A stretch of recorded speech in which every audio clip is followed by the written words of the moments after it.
Numbers chapter 31. The Lord spoke to Moses, "Execute vengeance for the Israelites against the Midianites. After that you will be gathered to your people."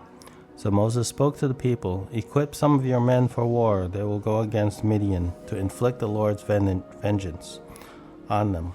Send 1,000 men to war from each Israelite tribe." So 1,000 were recruited from each Israelite tribe out of the thousands in Israel. 12,000 equipped for war. Moses sent 1,000 from each tribe to war. They went with Phinehas, son of Eleazar, the priest, in whose care were the holy objects and signal trumpets. They waged war against Midian as the Lord had commanded Moses, and killed every male. Along with the others slain by them, they killed the Midianite kings Evi, Rechem, Zur, Hur, and Reba, the 5 kings of Midian. They also killed Balaam, son of Beor, with a sword. The Israelites took the Midianite women and their dependents captive, and they plundered all their cattle, flocks, and property. Then they burned all the cities where the Midianites lived, as well as all their encampments, and took away all the spoils of war and the captives, both people and animals. They brought the prisoners, animals, and spoils of war to Moses, the priest Eleazar, and the Israelite community at the camp on the plains of Moab by the Jordan across from Jericho. Moses, the priest Eleazar, and all the leaders of the community went to meet them outside the camp. But Moses became furious with officers, the commanders of thousands and commanders of hundreds, who were returning from the military campaign. "Have you let every female live?" he asked them. Yet they are the ones who, at Balaam's advice, incited the Israelites to unfaithfulness against the Lord in pure incident, so that the plague came against the Lord's community. So now kill every male among the dependent, and kill every woman who has gone to bed with a man. But keep alive for yourselves all the young females who have not gone to bed with a man. You are to remain outside the camp for 7 days. All of you and your prisoners who have killed a person or touched the dead are to purify yourselves on the 3rd day and the 7th day. Also purify everything: garments, leather, goods, things made of goat hair, and every article of wood. Then the priest Eleazar said to the soldiers who had gone to battle, "This is the legal statutes of the Lord commanded Moses. The gold, silver, bronze, iron, tin, and lead, everything that can withstand fire, you are to pass through fire, and it will be clean. It must still be purified with the purification water. Anything that cannot withstand fire, pass through water. On the 7th day, wash your clothes, and you will be clean. After that, you may enter the camp." The Lord told Moses, "You, the priest of Eleazar, and the family head of the community are to take count of what was captured, people and animals. Then divide the captives between the troops who went out to war and the entire community. Set aside a tribute for the Lord from what belongs to the fighting men who went out to war. 1 out of every 500 people, cattle, donkeys, sheep, and goats. Take the tribute from their half and give to the priest Eleazar as a contribution to the Lord.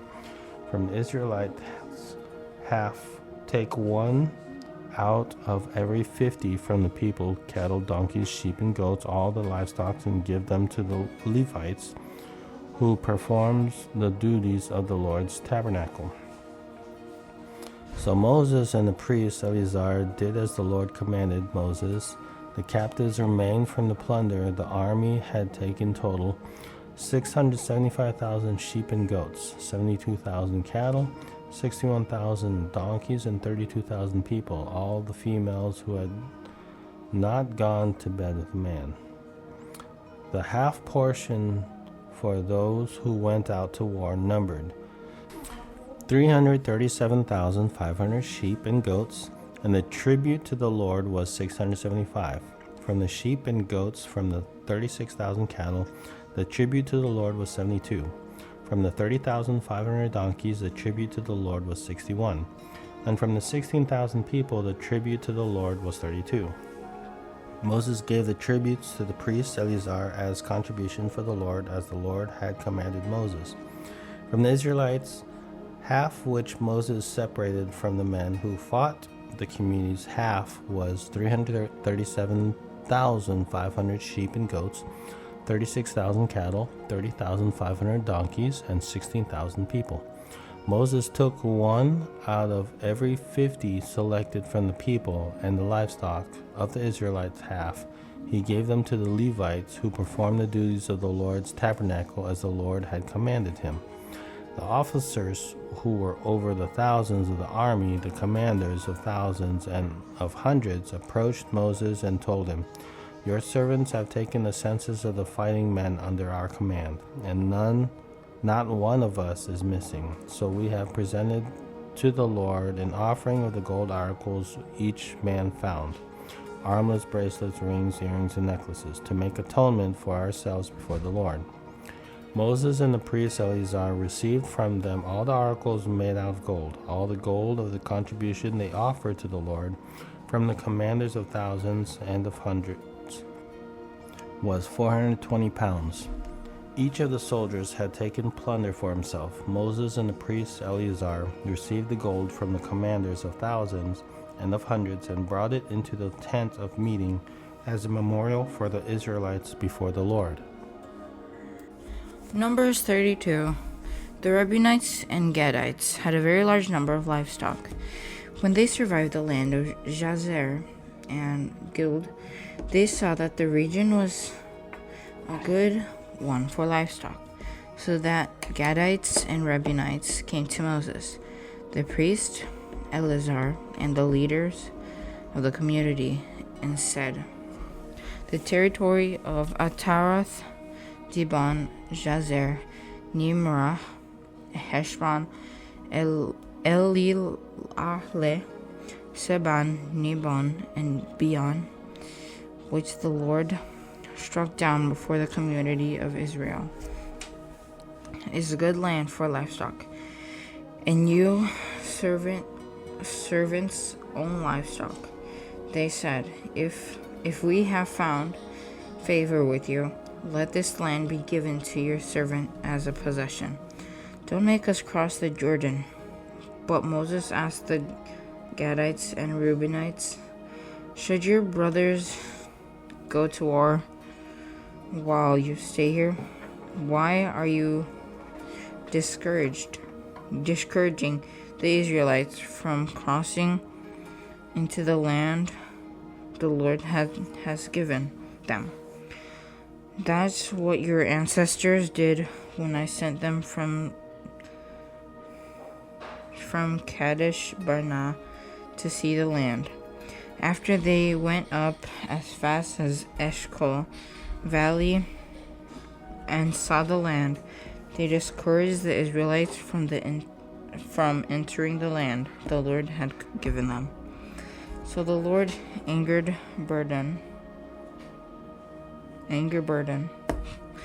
that day, and he swore an oath, "Because they did not remain loyal to me, none of the men 20 years old or more who came up from Egypt will see the land I swore to give Abraham, Isaac, and Jacob. None except Caleb, son of Jephunneh the Kenizzite, and Joshua, son of Nun. Because they did remain loyal to the Lord's anger burnt against Israel, and he made them wander the wilderness 40 years, until the whole generation that had done what was evil in the Lord's sight was gone. And here you, a brood of sinners, and stand in your ancestors' place adding even more to the Lord's burning anger against Israel. If you turn back from following him, he will once again leave this people in the wilderness, and you will destroy all of them. Then they approached him and said, "We want to build sheep pens here for our livestock and cities for our dependents. But we will arm ourselves and be ready to go ahead of the Israelites until we have brought them into the place. Meanwhile, our dependents will remain in the fortified cities because of the inhabitants of the land. We will not return to our homes until each of the Israelites has taken possession of his inheritance. Yet we will not have an inheritance with them across the Jordan and beyond, because our inheritance will be across the Jordan to the east." Moses replied to them, "If you do this, if you arm yourself for battle before the Lord, and every one of your armed men crosses the Jordan before the Lord until he has driven his enemies from his presence, and the land is subdued before the Lord. Afterward, you may return and free from obligation to the Lord and to Israel. And this land will belong to you as a possession before the Lord. But if you don't do this, you will certainly sin against the Lord. Be sure your sin will catch up with you. Build cities for your dependents and pens for your flocks. But do what you have promised."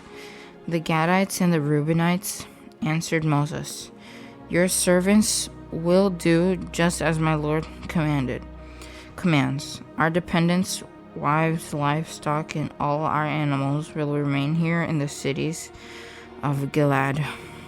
But our servants are equipped for war before the Lord, and will go across the battle as my Lord orders."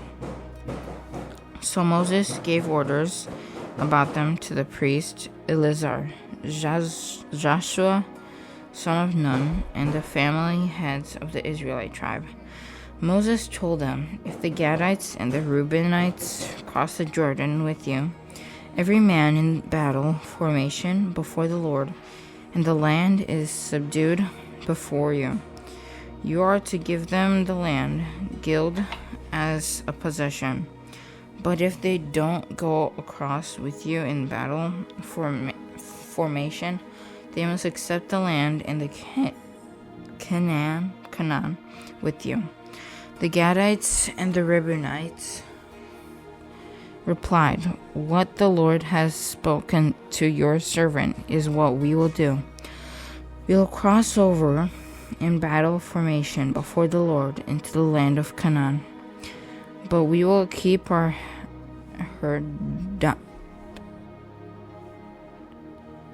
hereditary position across the Jordan." So Moses gave them the Gadites, Reubenites, and half the tribe of Manasseh, son of Joseph, the kingdom of King Sihon of the Amorites, and the kingdom of King Og. King 0G or Bashan, the land including its cities with the territories surrounding them. The Gadites rebuilt Dibon, Atareth, Eror, Atroth, Sophon, Zazer, Jogbeha, Beth Nimrah, and Beth Haran as fortified cities, and built sheep pens. The Reubenites rebuilt Heshbon, Elealeh, Kirathim, as well as Nebo and Baal Meon, whose name were charged in Sibmah. They gave names to the cities they rebuilt. The descendants of Machir, son of Manasseh, went to Gilead, captured it, and drove out Amorites who were there. So Moses gave Gilead to the clan Machir, son of Manasseh, and they settled in it. Jared, descendant of Manasseh, went and captured their villages, which he renamed Jar's villages. Nobal went and captured Kenath with its surrounding villages and called it Nobah, after his own name. Numbers chapter 33. These were the stages of the Israelites' journey when they went out of the land of Egypt by their military divisions under the leadership of Moses and Aaron. At the Lord's command, Moses wrote down the starting point for the stages of their journey. These are the stages listed by their starting point. They traveled from Ramesses in the first month on the 15th day of the month. On the day after the Passover, the Israelites went out defiantly in the sight of all the Egyptians. Meanwhile, the Egyptians were burying every firstborn male the Lord had struck down among them, for the Lord had executed judgment against their gods. The Israelites traveled from Ramesses and camped at Succoth. They traveled from Succoth and camped at Etham, which is on the edge of the wilderness. They traveled from Etham and turned back to Pihahiroth, which faces Baal Zephon, and they camped before Migdal. They traveled from Pihahiroth and crossed in the middle of the sea into the wilderness. They took a 3-day journey into the wilderness of Etham and camped at Marah. They traveled from Marah and camped to Elim. There were 12 springs and 70 date palms at Elim, so they camped there. They traveled from Elim and camped by the Red Sea. They traveled from the Red Sea and camped in the wilderness of Sin. They traveled from the wilderness of Sin and camped in Dephkah. They traveled from Dephkah and camped at Alush. They traveled from Alush and camped at Rephidim, where there was no water for the people to drink. They traveled from Rephidim and camped in the wilderness of Sinai. They traveled from the wilderness of Sinai and camped at Kibroth Hetava. They traveled from Kibroth Hetava and camped at Hezroth. They traveled from Hezroth and camped at Rithmah. They traveled from Rithmah and camped at Rimmon Perez. They traveled from Rimmon Perez and camped at Libnah. They traveled from Libnah and camped at Rissah. They traveled from Rissah and camped at Kehelathah. They traveled from Kehelathah and camped at Mount Shepher. They traveled from Mount Shepher, camped at Heradah. They traveled from Heradah and camped at Mechloth. They traveled from Mechloth and camped at Tehath. They traveled from Tehath and camped at Terah. They traveled from Terah and camped at Mithkah. They traveled from Mithkah and camped at Heshmanah. They traveled from Heshmanah and camped at Meseroth. They traveled from Meseroth and camped at Benejacon. They traveled from Benejacon and camped at Hor Haggidgad. They traveled from Hor Haggidgad and camped at Jotbathah. They traveled from Jotbathah and camped at Ebernah. They traveled from Ebernah and camped at Ezion-Geber. They traveled from Ezion-Geber and camped in the wilderness of Zin, that is Kadesh. They traveled from Kadesh and camped at Mount Hor, on the edge of the land of Edom. The Lord's commands, the priest Aaron climbed Mount Hor and died there on the first day of the 5th month in the 40th year after the Israelites went out of the land of Egypt. Aaron was 123 years old when he died on Mount Hor. At that time, the Canaanite king of Arad, who lived in the Negev in the land of Canaan, heard the Israelites were coming. They traveled from Mount Hor and camped at Zalmunna. They traveled from Zalmunna and camped at Penon. They traveled from Penon and camped at Oboth. They traveled from Oboth and camped at Abarim in the border of Moab. They traveled from Eim and camped at Dibon-gad. They traveled from Dibon-gad and camped at Almon-Diblathaim. They traveled from Almon-Diblathaim and camped in the Abarim range facing Nebo. They traveled from Abarim range and camped on the plains of Moab by the Jordan across from Jericho. They camped by the Jordan from Beth Jeshimoth to the acacia meadows on the plains of Moab. The Lord spoke to Moses in the plains of Moab by the Jordan across from Jericho. Tell the Israelites, when you cross the Jordan into the land of Canaan, you must drive out all the inhabitants of the land before you. Destroy all their stone images and cast images, and demolish all their high places. You are to take possession of the land and settle in it, because I have given you the land to possess. You are to receive the land as an inheritance by lot according to your clans. Increase the inheritance for a large clan and decrease it for a small one. Whatever place the lot indicates for someone will be his. You will receive an inheritance according to your ancestral tribes. But if you don't drive out the inhabitants of the land before you, those you allow to remain will become barbs for your eyes and thorns for your sides. They will harass you in the land where you live. And what I had planned to do to them, I will do to you.